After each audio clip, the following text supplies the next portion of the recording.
Assalamualaikum warahmatullahi wabarakatuh. Hamdan wa syukran lillah, salatan wa salaman ala ibni abdillah wa ala alihi wa sahbihi wa mawalah. Amma ba'du. Faqad qala Allah ta'ala fi kitabihil karim wa huwa asdaqul qailin. A'udzu billahi minasyaitonir rajim. Bismillahirrahmanirrahim. Yarfa'illahu alladhina amanu minkum walladhina utul ilma darajat. Al-ayat wal makna wallahu a'lam. Alhamdulillah, pada kesempatan kali ini kita masih diberikan umur panjang, sehingga dengan adanya umur panjang tadi kita masih diberikan tatap muka untuk belajar, karena melihat situasi pandemi yang seperti ini semakin hari semakin meningkat. Makanya dengan cara inilah pembelajaran kita supaya aman dan nyaman, dan kita bisa memutus mata rantai COVID-19 atau yang disebut dengan virus corona. Nah, mari kita mulai pembelajaran ini dengan membaca basmalah. Bismillahirrahmanirrahim. Baiklah, hari ini kita akan melanjutkan pembelajaran yang sebelumnya, yaitu bagian bab 2, masih surat Al-Lahab. Kemarin kita membahas tentang kisah diturunkannya surat Al-Lahab, dan sekarang kita akan mengartikan dan juga pesan-pesannya surat Al-Lahab. Kita baca terlebih dahulu ya. A'udzu billahi minasy syaithanir rajim. Bismillahirrahmanirrahim. Tabbat yada abi lahabin wa tab, ma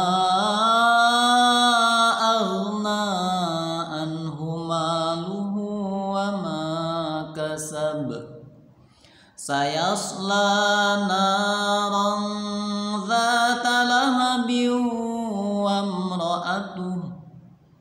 hammalatal hatab, fi jidha hablum mim masad.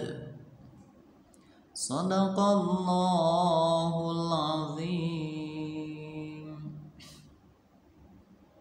Nah, tadi adalah surah Al-Lahab, dan sebagaimana yang tadi disebutkan bahwasannya yang pertama yaitu kita akan mengartikan terlebih dahulu.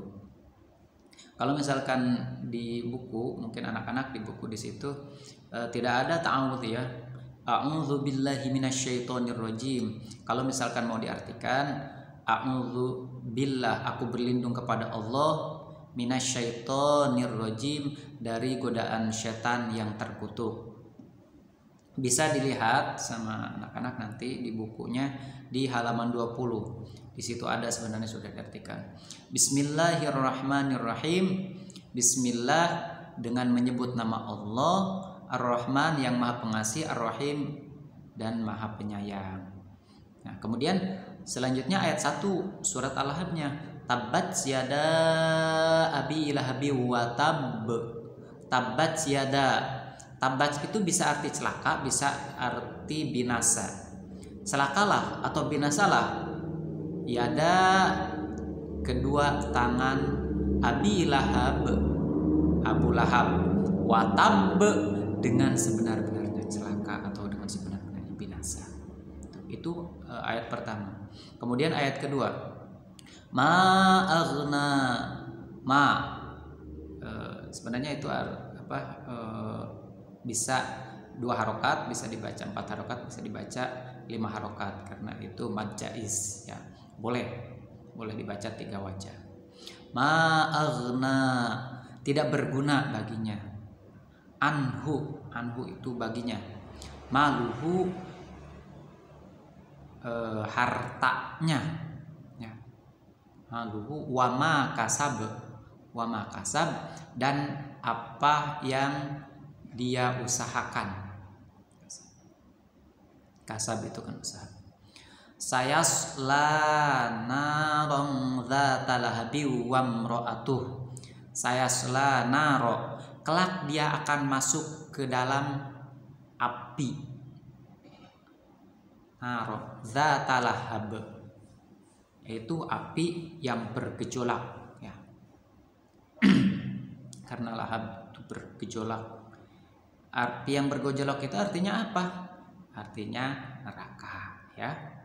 Makanya Abu Lahab kemarin kan sudah dibahas bahwasanya Abu Lahab itu apapun itu nanti dia tidak akan berguna, baik dirinya, hartanya, kemudian apa yang diusahakannya di akhirat nanti di akhirat. Karena kan kemarin pas di dunia saja kan seperti itu ya. Nah, selanjutnya ayat keempat, wamro'atuh. Nah, wamro'atuh ini dan istrinya juga. Istrinya juga sama.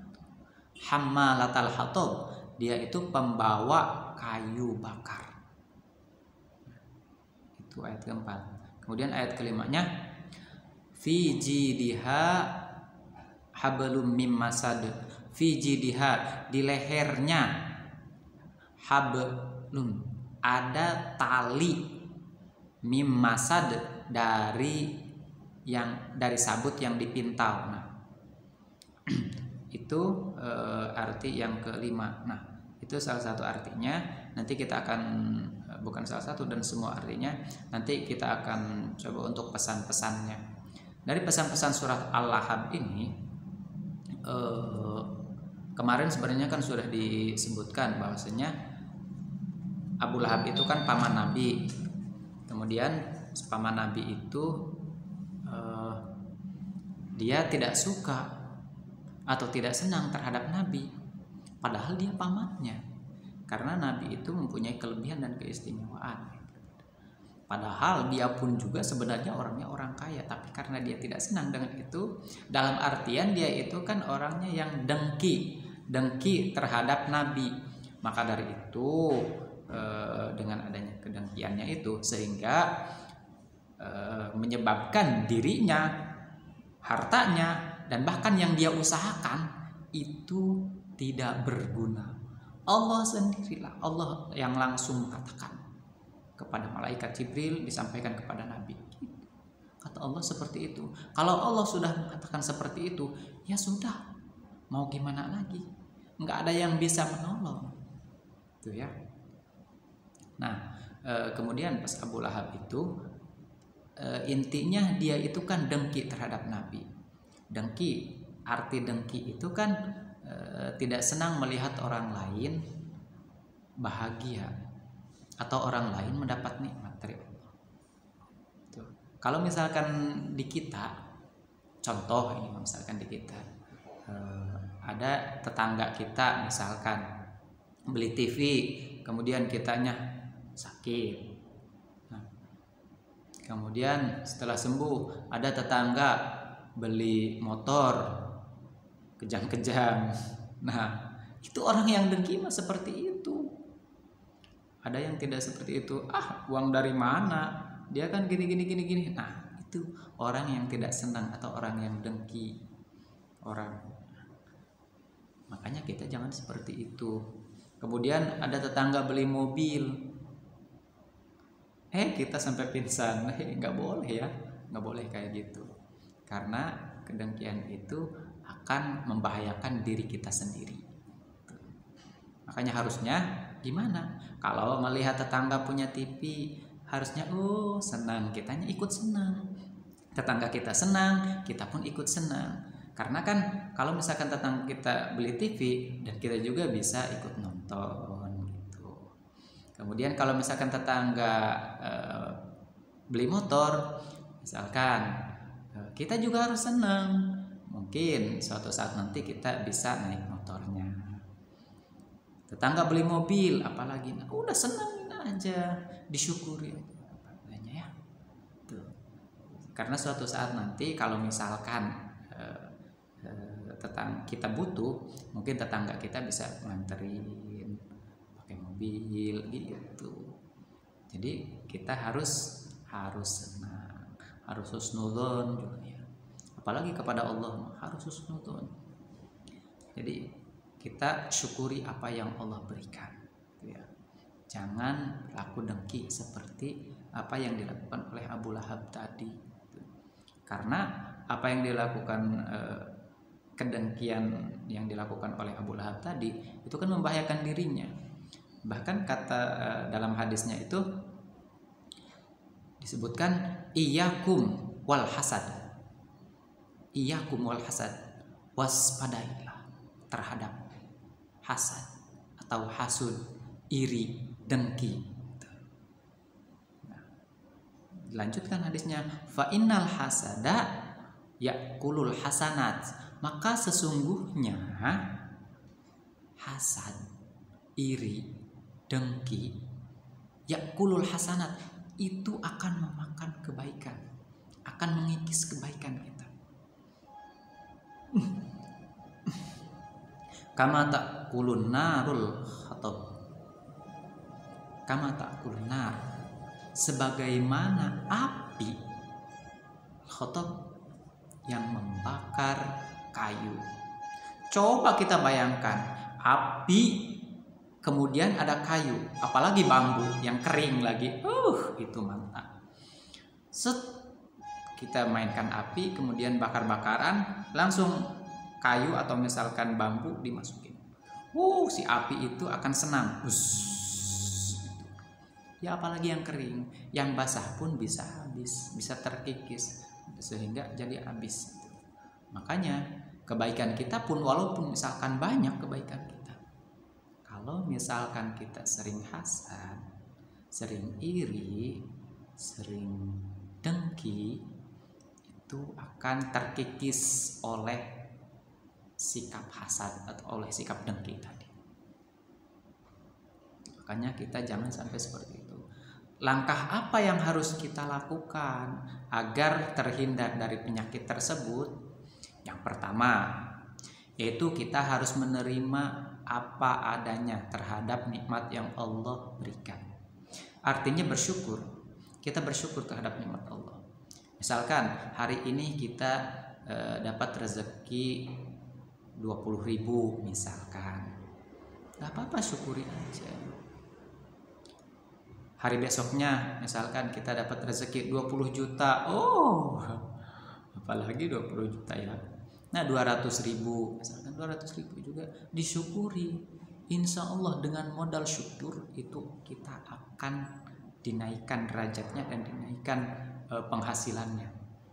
Karena kata Allah, la in syakartum la azidannakum wa la in kafartum inna adzabi lasyadid. Sesungguhnya, pokoknya yang syukur itu akan ditambah, la azidannakum akan ditambah. Wa la in kafartum akan tetap sebaliknya kalau kalian ingkar. Inna adzabi lasyadid. Siksaku sangat pedih. Makanya harus hati-hati ya. Kita harus syukuri aja. Itu yang pertama, syukur. Kemudian rajin beribadah. Kalau misalkan kita mempunyai kekurangan dari segi materi, dengan cara beribadah, selain bersyukur tadi beribadah terus. Karena ud'uni astajib lakum, dalam ibadah kan berdoa, banyaknya berdoa. Ud'uni astajib lakum, berdoalah kalian kepadaku, astajib lakum, niscaya aku akan mengijabah kalian.